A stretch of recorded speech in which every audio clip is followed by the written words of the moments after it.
Yugioh! Sorry guys, I just feel like I wanted to really start out the video like that. Once again, it is Raven Safe here, and I'm energized, and I am back with another video. Now, this is not a trade binder, so if you thought it was, aha! I got you. Anyway, it's probably not going to be the title anyway, so you probably didn't think it was a trade binder. But anyway, today we're going to be talking about a serious subject that I feel like a lot of players know how to do, and it's how to be a better trader. Now, a lot of you will be like, well, your binder looks like crap. Yeah, my binder looks like crap at the moment because I got a lot of stuff stolen, and because I'm playing 4 decks. But how to become the better trader, and, you know, like how to trade with people. I would say tip number 1 is know your prices. People will try to screw you. Do not let that happen at any point.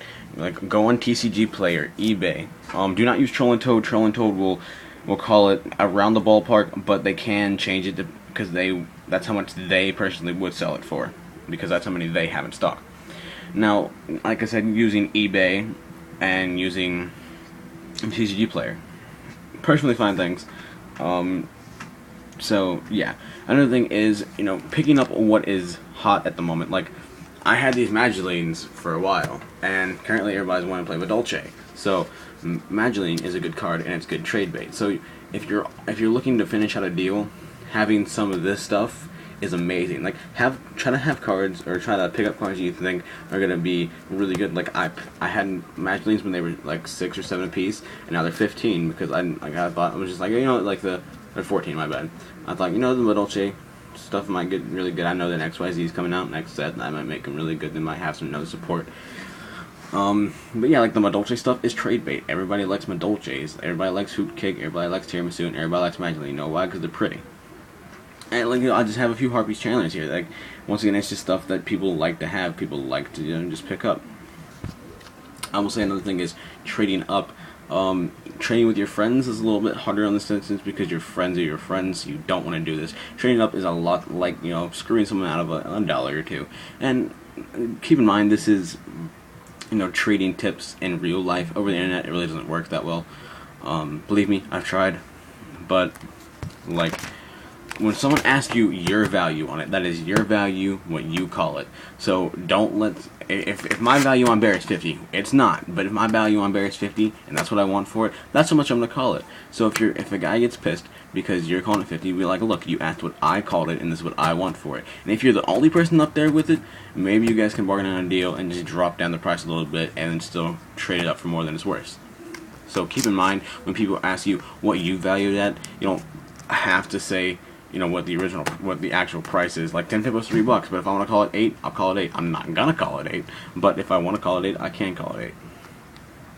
Obviously, people aren't usually gonna pick it up, but if it's a card that people need and demands, then I can call it more than it really is. Another thing is just, you know, having pretty stuff would just be like throwing in things like this. This helps in the long run, especially at locals. If, like, you know, you just, like, give people like $1 or $2 of stuff, like, you know, just kind of like forget the dollars, you know, just be like, if you're $1 behind in a trade, don't go searching through the binder for $1 card. Just be like, you know what, keep the $1, or they don't care about it. And I've learned in the long run that people just be like, you know, you're down a couple bucks, and they're just like, you know what, like, I had a person give me a Joel and Lockbird the other day. They just be like, you know what, you know, you always just, like, really don't care about the extra few bucks. Just take that card, and you know, it's cool. Like, seriously, giving someone a Joel and Lockbird, these things are $8 a piece. Like, it's fun. I really don't have anything else, so I'm just gonna flip back to the front page because it looks pretty because I have my Dolces. This page looks really feminine. But also, having a smaller binder, you guys know that I usually like to keep the white binder because it's easier to fill and it looks neater. Like, it's so much easier to put, you know, a playset of Magdalenes and a Tiramisu on one page, and then the Hoot Cakes and something else is on the next page, and be like, oh, that page is done. But this binder is a 9x9 binder, so you really want to have this organized. You really want to have it, you know, you want to have it like this as much as possible. Like, people see this and be like, there's not everything to look at, because I can't tell you how many times I've looked through someone's binder and be like, oh, I missed this. So imagine someone has missed something in your book that they actually kind of want. Like, obviously, it's kind of hard to miss everything in a book when it's this little. But if you just have this whole book stacked full of stuff, Courage, yeah. Anyway, But if you have your whole book stacked full of stuff, like, people are bound to miss things. So maybe have a big binder full of good things, but have a little binder full of your best things that people are in demand for, and like people don't have to search through your binder. Where is it? Where is it? Where is it? Oh my god, I can't find it. I'm gonna shoot myself in the face. Anyway, I'm sorry. I'm really ranty at the minute. Kind of ranty, kind of just more really talkative and upbeat, but I don't care. Also, tip number 3 is do not, and I repeat, do not. Probably the biggest tip to trading is do not get excited. And I feel like a lot of us know this. Like, some guy had this mat. I honestly about shit myself. I was like, oh my god, it's so amazing. I want it. And because he saw the excitement on my face, he was able to get a bear out of me. And this is back when bears were about $55. Now, obviously, this mat ain't $55, but I wanted the mat that bad. Once again, he played it, and he played it to his advantage. Be like, well, this is what I value the mat at. How about bear? And he used really technical terms, like $54.99.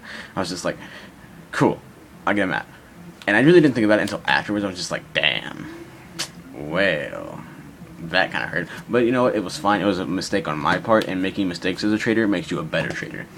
But do not show excitement, or if your friends showing excitement, like, give me it. They will willingly overpay for it. Like, had a person trade me a bunch of frog stuff, or want to trade me. I didn't take it. A bunch of frog stuff, some lances, and a Galactic Overlord mat, which was well worth the bear. But I said no. But like, granted, it was a trade it for me, but I personally want to keep the bear. It wasn't anything that he did, anything that I really didn't want, anything that he had. I kind of wanted the frog stuff, but kind of didn't. But he was willing to overpay.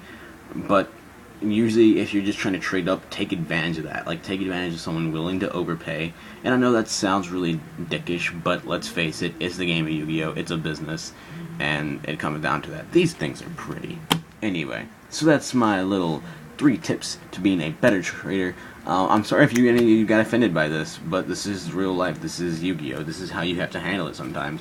When you're down in your luck, you just gotta be like, well, let's do this. And honestly, like, I went from a binder full of commons to now having 4 decks in this, and being a lot more knowledgeable about the game. If you guys actually want to see my first binder, how I started out this game, and this was about a year and a half ago, honestly, from me trading up. But if you guys actually want to see that binder, I will link you if you guys request it. Anyway, guys, this is that video, so I appreciate it. Peace. Okay.